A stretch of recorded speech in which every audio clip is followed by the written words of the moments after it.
John, thank you so much and welcome to Cuppa TV. Nice to meet you. John, this is just fantastic. How on earth did you manage to get this beautiful vehicle? And tell us about it. I've just been a passionate Only Fools fan since the age I can remember, really. And then I've got all the props and stuff like that from the programme, all the DVDs, and I thought, why not try and get hold of a van and recreate it?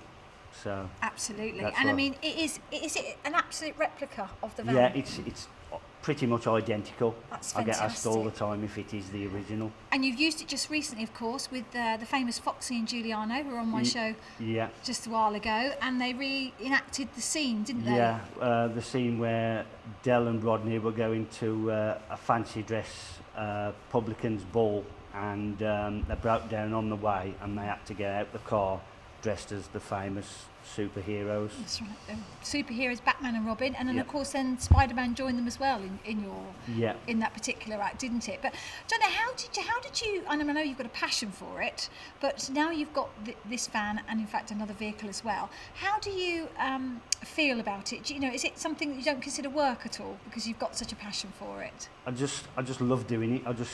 I do charity stuff and I do stuff where people hire me, but I just love the effect it has on people. People just love the programme. People then that are not expecting it for a party, you turn up in it and just the look on the face, it's priceless. I just love doing it. And you've got all the props as well, haven't you, that go with it, and all the noises. Yeah, it backfires, it smokes, it plays the music, plays the sound quotes. So in other words, you've got the whole package. Yeah, it's had some work done on it. And tell us about your home, because I understand your home as well is almost like a shrine to Only Fools and Horses. I sort of like done my front bedroom. She wouldn't let me do the living room, but I've done the front bedroom. I've got the cocktail bar, I've got the bamboo wallpaper, the leopard skin flooring, I've got the biscuit jar where he kept his cigars, I've got the bar pull from the Nag's Head, I've got lots and lots of stuff. And did they have a famous pineapple? Wasn't there a famous pineapple that's on the bar, ice bucket, wasn't it? And I've just bought the vintage candlestick holder that candlestick phone that they had. Yeah, so fantastic. I've got that as well. How does your wife put up with that? She puts up with it. So you've got lots of events you're doing. So what events are coming up for you? Weddings, proms, birthday surprises, more charity stuff, and I want to start going to some of the actual filming locations in Bristol, because I've got friends now that live in the tower block used for the riot scene. So I want to take the cars up there and do like a bit of a visit. A visit and see what you can do. And is it always going to be a passion for you, John? Yeah, it's literally in the blood. I've got it tattooed on my leg. Have you really got it tattooed on your leg? I think we need to take a look at that. If you're willing to show us. Look at this. So just describe. Oh my goodness me. You really have got it tattooed to your leg. So these are all the characters in the show? It's a lot of them. It's like some of my the most favourite moments of Only Fools. Oh yes. Oh, look at that. Actually, it's very good. The tattoo's very good. It's very lifelike. It really is a passion, John. Yeah. I can see that. And what about your when you go out and do your ordinary job, should we say? Is this something you'd like to do full time if you could? Yeah, definitely. Definitely.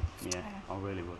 And this is a passion, of course. It's a passion, yeah. Well, let's move out now, because you've also bought the other one. So first of all, before we move away, tell us exactly what this car's called. It's a Reliant... Reliant Regal Supervan 3. Excellent. Okay, so that's what it is. And now also you've bought in the Ford Capri. Yeah. So let's go and have a look at the Ford Capri, shall we? Right. This one was bought in when Del and Raquel was brought into the programme. She was heavily pregnant with Damien, and there was muggings going on the estate, so Del wanted her to be able to drive and be safe, so he bought this off Boise, who at the time was going to scrap it, but Del found up and says, what have you got for 400 quid? Yeah. So he ended up with a Lime Beast that Rodney called the Pratmobile. And it was this lime colour, wasn't it? It was, yeah. It was this lime colour. And again, this is a Ford Capri. Ford Capri. So how old is this car? 1981, So 30, 32, 33 years old. And it's got the leopard-skinned, fur-lined seats. That one's got the tiger print. Oh, it's tiger print. Yeah. I apologise. Yes. And again, was that in the car? Yeah, Is that it was in the authentic? car. Yeah. And again, what do people do? Do they hire this out from you, John? Yeah. And for what sort of functions? Proms, birthdays, corporate events, anything really. Charity events. Charity. I do a lot of charity stuff with it because it just pulls in crowds of people for a good cause really. Me and my mate volunteer, and then I dress as Rodney. We've got the masks. He's short and stout, so he's got the sheepskin, the aluminium case, the phone which I've got over there. Oh, yes. And then we charge a small fee, which all goes to charity. So you've got 2 cars, 2 lookalikes, and it all goes into a charity box. And what's your favourite event that you've been to so far? Favourite probably be. You had one that you really, really enjoyed doing, perhaps a wedding or a charity function? It would be a prom where we turned up and there were like the 18 van there, Lamborghinis, limousines, stuff like that. And then we turned up and then I was in this car with van. The smoke, dressed like I am now, but with the mask on, headlights on, smoke, backfiring. My mate was behind me dressed as Del Boy, sheepskin coat, mask on, everything, air horns blasting and the fog lamps on. So you got the smoke and the beams of the fog lamps and everything. We just got a massive round of applause and we just basically stole the show. It was brilliant, everyone loved it. That is a way to make an entrance. It was an entrance, all right. And have you ever taken a bride and a groom or a bride to a church in one of these? One of your cars? It's not really for the bride. The bride always books this as a surprise for the groom because the bride always gets the fancy rolls, the old vintage classics, whereas sometimes the groom gets his mate to drop him off. There's no big entrance for the groom, so now there is. This is a great and that's how it works. And you work all over the West Midlands? All over the country. All over the country? That's what I've started doing now. Fantastic. Where's the farthest you've been so far? Winchester for an Armed Forces 80s theme night. And why do you think it is, John? Because people just love Only Fools and Horses. I think everybody knows it. It's an iconic show. Why do you think that is? It's because it's a British iconic classic programme. There's never going to be anything like it again. The creators died. It's on gold 4 or 5 times a week. It's almost 35 years old, and you go to the conventions and there's kids dressed in sheepskin coats, and they can recite some of the episodes, and it's just brilliant. It's like their dads talking to them like when I was little, you've been brought into it by your parents, and it's just great. It'll live on. And do you think, I was going to say, just about to ask you that question, do you think that next generation, that the younger generation, do you think they'll still appreciate Only Fools and Horses? Yeah, I really do. Like I say, it's 35 years old coming up to, and it's still on a few 4 or 5 times a week, so I really do. So what's the future for your company, John? How do you see it? What would you like to do? Just do this for a living. Just do this. Carry on doing it. And the lookalikes, do you have to employ quite a few lookalikes, or is it always just? I've got like just cardboard masks because we're not trying to be Del Boy, Rodney, and the characters. The cars are the stars. We're just dressing character just to be part of it. But I've got the Marlene, Denzel, Uncle Albert, Boise mask, Trigger. I've got the broom. I've got his high-vis jacket, so you can all like get around the vehicles, and it makes a nice photograph. Oh, so what do people do? Just put up the masks, or put on the mask? Are they masks that you put on? Yeah, just cardboard masks, and it just looks really good. That's great. So what's your next event? Have you got a big event coming up? I've got a wedding with the UK's #1 Del Boy impersonator, who's going to do all the speeches. I think he does the disco. He's been on telly loads of times, but he's doing the wedding, and I'm turning up with both cars, and we're going to do like a bit of a drive-by past the hotel with everyone filming it. So I think that'll be quite a good. That'd be great. So both cars are being used for that. That's going to be great. And is he going to be driving in this one? presumably. Will he be in that one? He's going to be... Such a choice. Yeah, I know. Which one shall I choose? He's more than likely going to be that one because Rodney never really drove this. He called it the Pratmobile that Dell drove. So. Oh, fantastic. Well, John, it's been an absolute pleasure to meet you. Thank you so much. Thank you so Thanks much for having me. for bringing in the cars, and I wish you every success with the company. I'm sure that after people watch it today on Cuppa TV, they're going to be wanting to get in contact with you. So it's brilliant. Thank you so much. You. Thank you.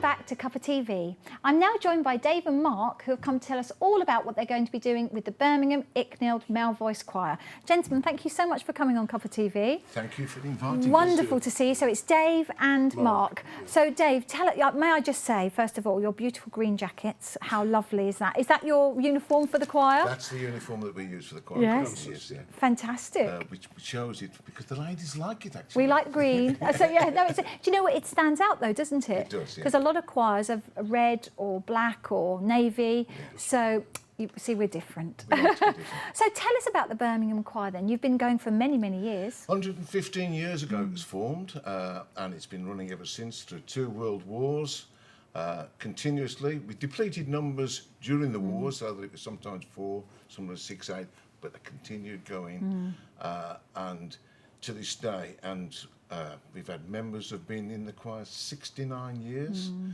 I've been in 37. Mark's been in 35. And our ages, well, we range from, what was the youngest? He's 19 years of age. Oh, fantastic. So it's a 19 till 87, I think. fantastic. What's wrong with 90? Let's call it 90. Nearly that. We've had 90. That's it, yeah. And is it, I mean, presumably you're continually recruiting for people to come into the choir, David, are you? It's a sad thing, although it continues a long time. With today's climate, with the kids have got all sorts of things to do. They sit round fiddling with the iPhone. Social media. And they should get out there and produce their own music. And there's nothing better than producing your own music. When I was invited to join 37 years ago, I didn't think I would stick it.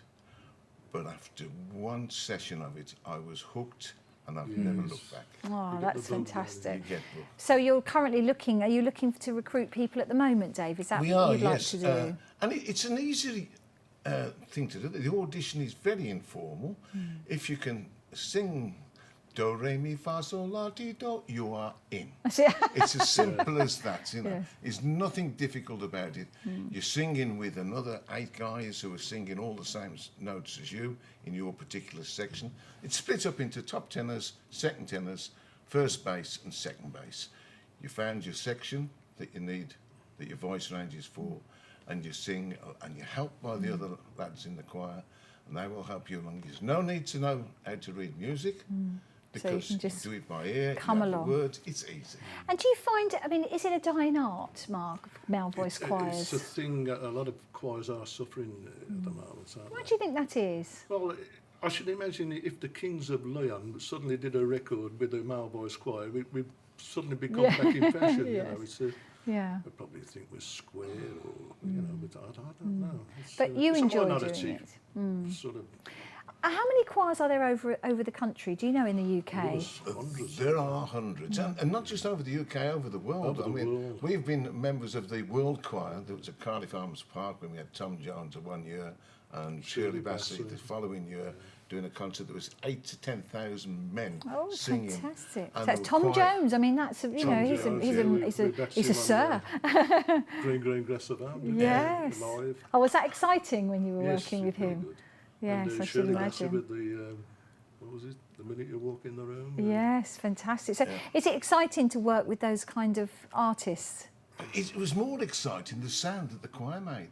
The sound that the choir made with 8 to 10,000 voices in Cardiff Arms Park, the old Cardiff Arms Park, unbelievable.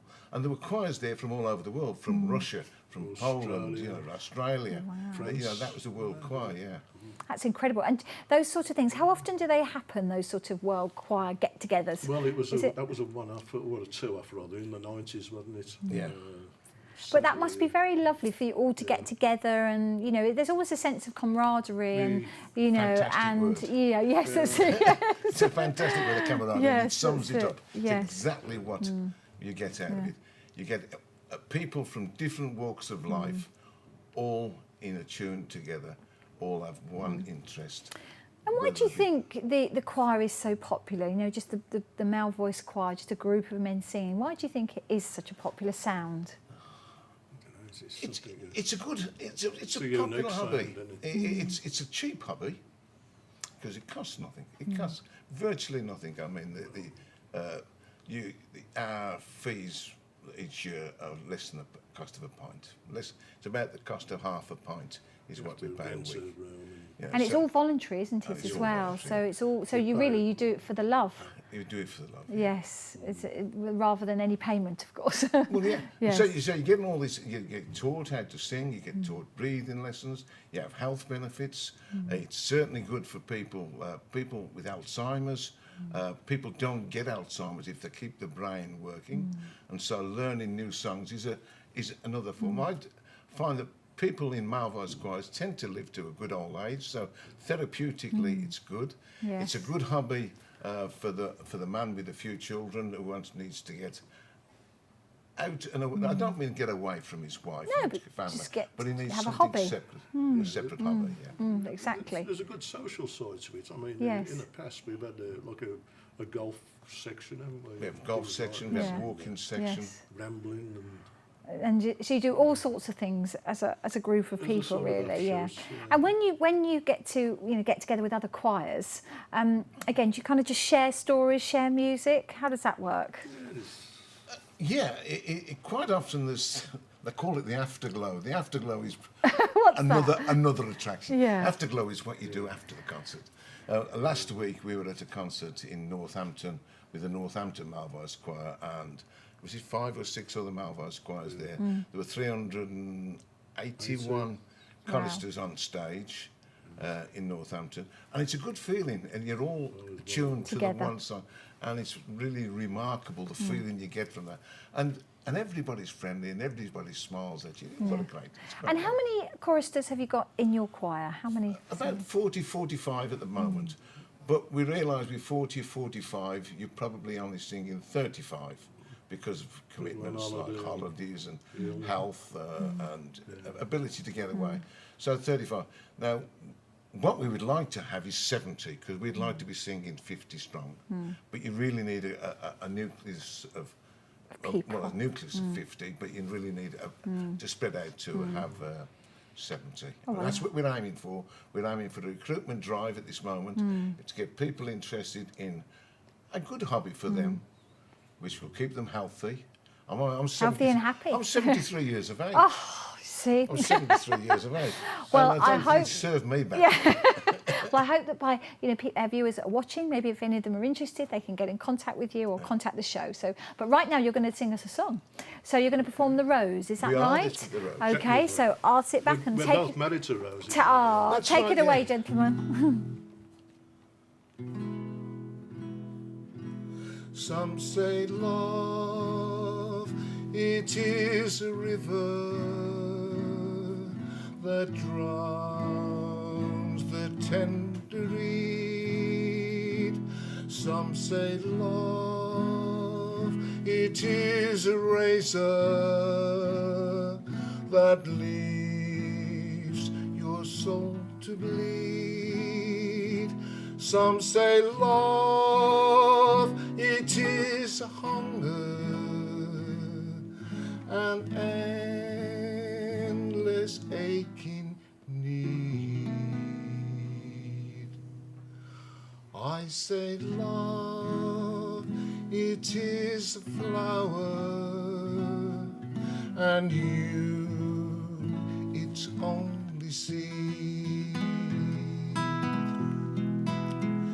It's the heart afraid of breaking that never learns to dance. It's the dream afraid of waking that never takes the chance. It's the one who won't be taken, that cannot seem to give. And the soul afraid of dying that never learns to live. When the night has been too lonely and the road has been too long, and you think that love is only for the lucky and the strong, just remember, in the winter, far beneath the bitter snows, lies the seed that with the sun's love in the spring becomes the rose.